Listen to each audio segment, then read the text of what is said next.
As much as we talk about the relationship between Beth and Mr. Lawrence, there is a good relationship between Jo and Mr. Lawrence. Yes. I remember there is a moment where they are in town and Mr. Lawrence and Laurie get into a fight. They are in billiard room, Laurie runs off, and Jo is there comforting him. Later on, Mr. Lawrence says, "Jo, what is wrong?" She is like, "We just had a fight. Laurie proposed." He is like, "Are you sure you can't?" She is like, "No, there are lots of great moments that happen between Jo and Mr. Lawrence that I don't feel like many adaptations show." It is a shame. Beth is the one who kind of leads him to the March family, and here it truly feels like he is part of the family, and when Beth dies, obviously he is not alone. He has Amy and Jo and Meg there to be supportive and be there for him. There is a lot of really nice moments between those two that I feel like are underrated. During that moment in the billiard hall, when Laurie and his grandfather begin to argue, Laurie runs off and then Jo speaks to Mr. Lawrence. She says, "You need to be more gentle with him." The two of them are probably closest to Laurie, and it is a great way of showing understanding. They both know the different aspects of Laurie, and they work together to help Laurie to be the best version of himself. Like you said, Jo tells him you have to be more gentle with him. They work together trying to handle Laurie's emotions. There is a scene that is underrated. It goes along with the narration in the book that Jo is more of a little mother to Laurie, rather than a love interest. Jo is always like, "My little Laurie, my boy, the first boy I ever raised." Jo is the mother archetype, and Mr. Lawrence tries to be the father archetype, which he could not be with his own son. I think Marmee was really well done here. I did like the moment when Marmee talked to Jo about her temper. I like that we had a moment where we did see Marmee's temper, not only in a way that is actually correct versus the 1970 where she is mean to Amy, but she comes to the realization, oh boy. The moment we see that is when Amy comes home after her hand gets whacked, and Marmee has that moment when she is going to storm out and say something to the teacher. You see her to have that moment. She realizes that she cannot let her temper to get the better of her. She goes back in and very calmly says, "We will take care of you and I will write a letter to your teacher." I feel like that was the better way of showing Marmee's tendencies for temper versus the 1970. I did like that, and I think in general she did a pretty good job. Being gentle but very not stern, strong hand. I don't know who the actress is, but I did like her. I am trying to remember scenes with Mr. March. He is not that present. I don't remember Mr. March. There were some really good scenes with Aunt March. I did like Aunt March in this. I think what probably helped too was just the casting of Greer Garson. Greer Garson has one of those wonderful voices. It is very distinct, and you know how sometimes you hear someone saying that you have a great voice for narration? She has a wonderful voice for that. She is very nice, prim, and proper type of lady. You need to be proper.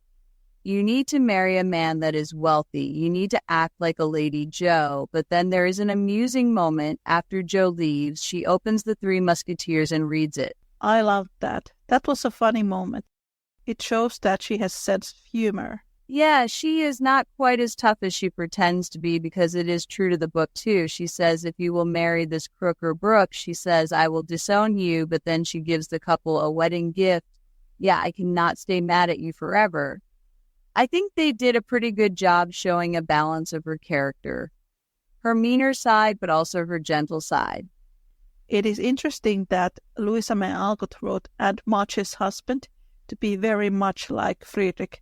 Nobody talks about him. He is not mentioned in the adaptations. He is written to be this man who loved children, was a great father, loved books and reading. It is one of those little moments you kind of go like, it's not very big, but it's like a nice little Easter egg there. I do want to talk about Jo's and Friedrich's relationship in this version. This one is another one that I rank pretty high. If you are a Jo and Friedrich fan, you want to watch this because there is a lot of scenes of them in New York. There are some of my favorite Jo and Friedrich moments. Definitely the one when she is going back to Concord. He runs after her carriage and gives her the Shakespeare book. And I'm like, my heart is melting. I can't take it. I know. Oh my God. And I love the moment Jo is going to drop of his socks after mending them. She finds his book and she is reading it, and he walks in and he stands on the doorway.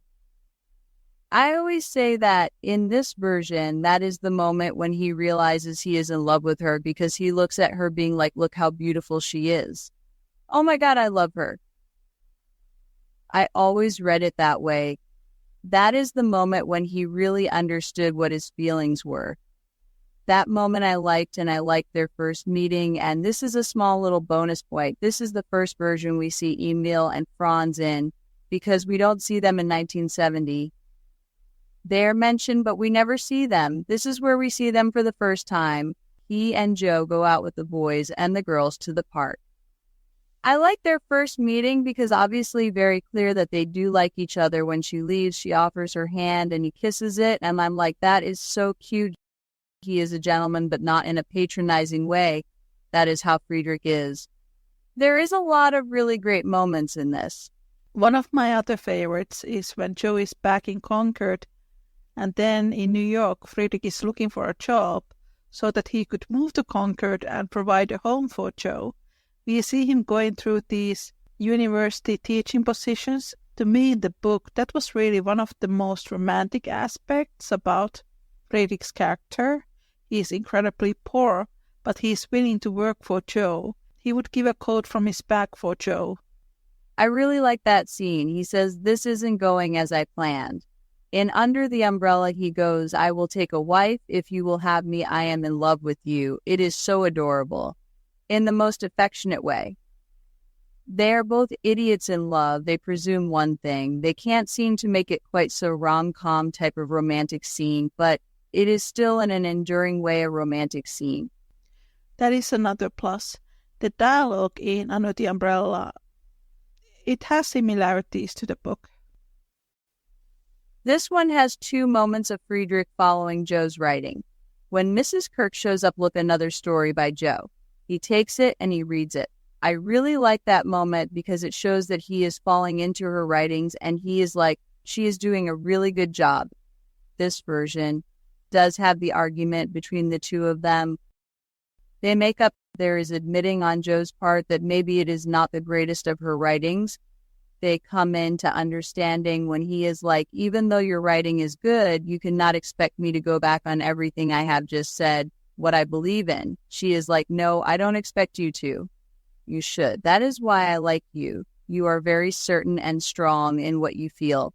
As much as I don't like them arguing, I can appreciate that they manage to bring it back to them having this understanding that this is who they are, and appreciate that. It is weird with the arguing. I don't know where people come up with that. In the book, even before Jo meets Friedrich, she calls her sensational stories as trash and rubbish, and she keeps on repeating that. Sensational stories are trash. I don't like writing them. I only write them for the money. She's not defending sensationalism itself. She doesn't like that type of literature and has very little respect for it. I can only imagine either two things. One, whoever the scriptwriter was kind of misinterpreted that moment from the book, or they thought I can't have anything good and simple. So they needed to add little drama into the scene. And so they felt like, oh, let's have a moment where they argue about this, because they must have thought, oh, relationships cannot be real if there isn't at least one argument or something, which is weird. We may have grown up with that notion. For now, realizing you can have a relationship when you don't argue. Disagree, but no arguments where you get mad at each other, shouting and all that jazz. I think that was one of the things where I was like, I don't want to make it sound like it is a bad thing, but the 70s was really when the feminist movement began to gear, and that is great. But this is one of those scenes where I was worried about when I was watching this version. Are they go up with this gear and make it more than what it was? You know what I mean? I think the earlier 70s version does that a lot more.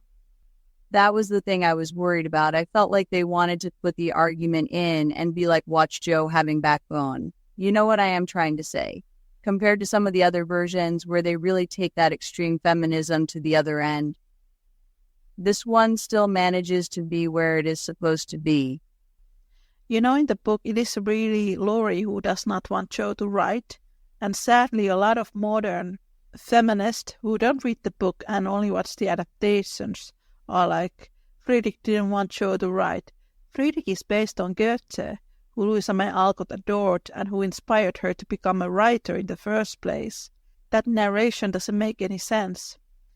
In the 1994 film, that is the only one where Laurie says, you don't need to write if you don't want to. Right. In the book, Jo says that Laurie, would not approve her writing. Laurie would not approve Jo writing. But that is not in the adaptations. Instead, they have this argument between Jo and Fritz, which is not in the book. So they changed the narrative, which is really weird. And as a canon fan, I say that is unforgivable. It is blown by in certain adaptations. I think, like if I remember correctly, in 33 and 49, in the proposal scenes, Jo says you would hate my scribblings. In 94, Laurie is like, you don't have to write, and then she makes a face, and he says, unless you want to.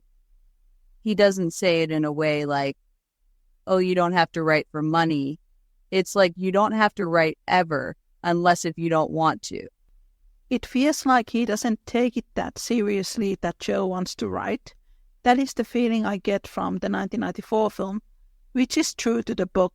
Laurie did not take it that seriously. In the 78 version, do they have a scene where they discuss her writing? I don't think they had that discussion.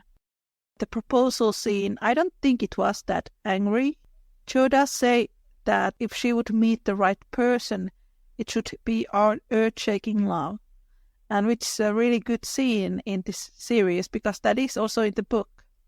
And Laurie is hurt, but I didn't get the feeling that he was incredibly disappointed, or maybe it was just me. It doesn't feel quite as emotionally charged as it could have been on Laurie's part. That is interesting. Maybe he expected Jo to say no? You can either see him disappointed but trying to not show it, or him having that moment of realization. Maybe I don't like Jo as much as I think I do. I would like to go with that because I am an Amy and Laurie shipper. Oh yeah. This one was better than I expected. It felt very true to the story. Actors were pretty good. It has its moments, but if you had to put it on the ranking, where would you put it? It is 5 or 4 for me, I'd say. At the moment, let's do 5 because I feel like we are going to switch some things soon. I think so too. We should rank the best couples in the adaptations, like the best Jo and Friedrich chemistry or the best Amy and Laurie chemistry. Yes, sometimes adaptation is not the greatest, but this one has the best version of this couple. You got to, really break it down. We can do that someday. I did remember something about the 1978 series that I absolutely love. That is the moment when Jo and Beth are by the seaside. Jo is either writing a letter for Friedrich or she is reading a letter from him. Beth takes it. She is teasing her and calls him her professor. It is adorable. Do you remember that? Oh yeah, I do remember. They were corresponding. I do remember that he gets a letter from Jo and he is the one who says that your sister is dying, and when he writes back, Beth is like, oh, another letter from your professor, and Jo is like, he is not my professor. She is not angry or anything, but you kind of feel like she would wish he was. I do remember that. That was a really nice moment. It is not only a nice moment showing Jo and Friedrich's relationship and how much they interact, but it is a nice moment between Jo and Beth, I got to say. I really like it, and it is pretty rare to see Jo and Friedrich writing these letters in the adaptations because it is one of my favorite parts in the books. They become pen pals after they depart in New York, and when they get engaged, he moves to West to work, to raise money essentially, and they write these long love letters to each other. I always thought that was really romantic. I always enjoy watching them writing to each other. It happens in this adaptation and also in the 2017 series. I was going to say there is not a lot of versions of Jo and Friedrich writing to each other. I think it is because stuff happens so quickly.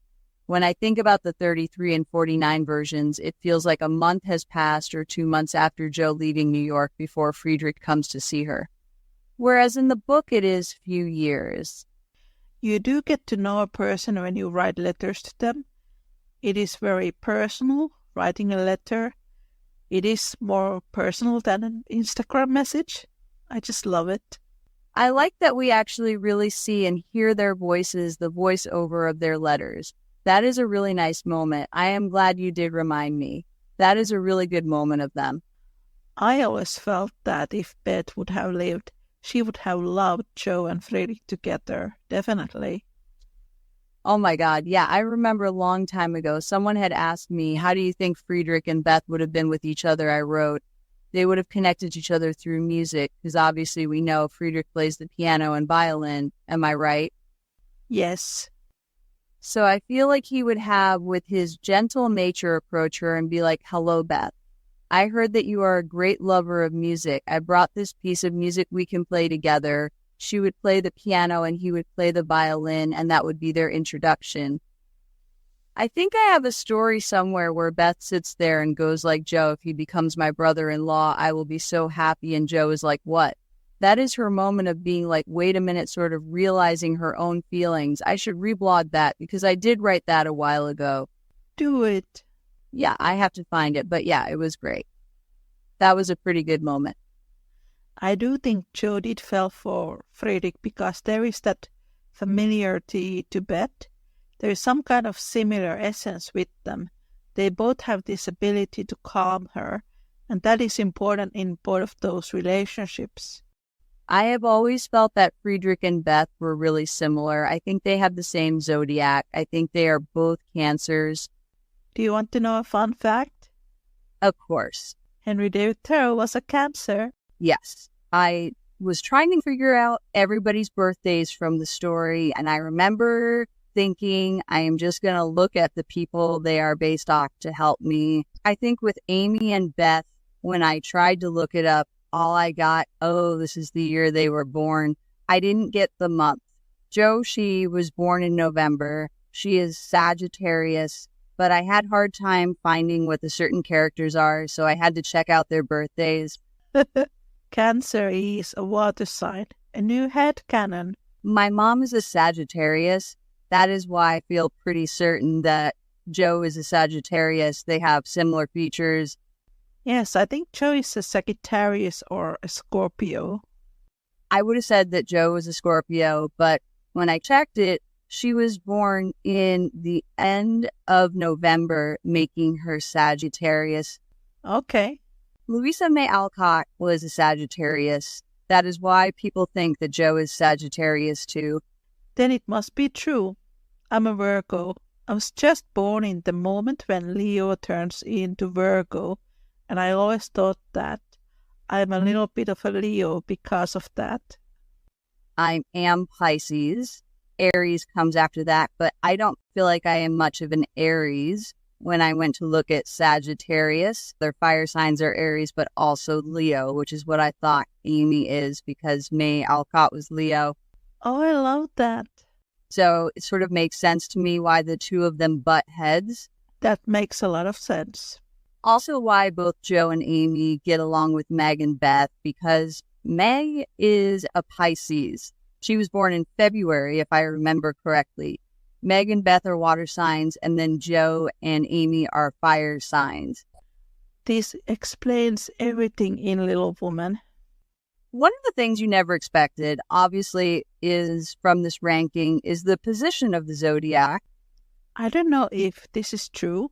I have had quite a few people in the comments writing me that they think that Laurie is a Gemini. Maybe. Gemini is an air sign and their moods can switch pretty fast.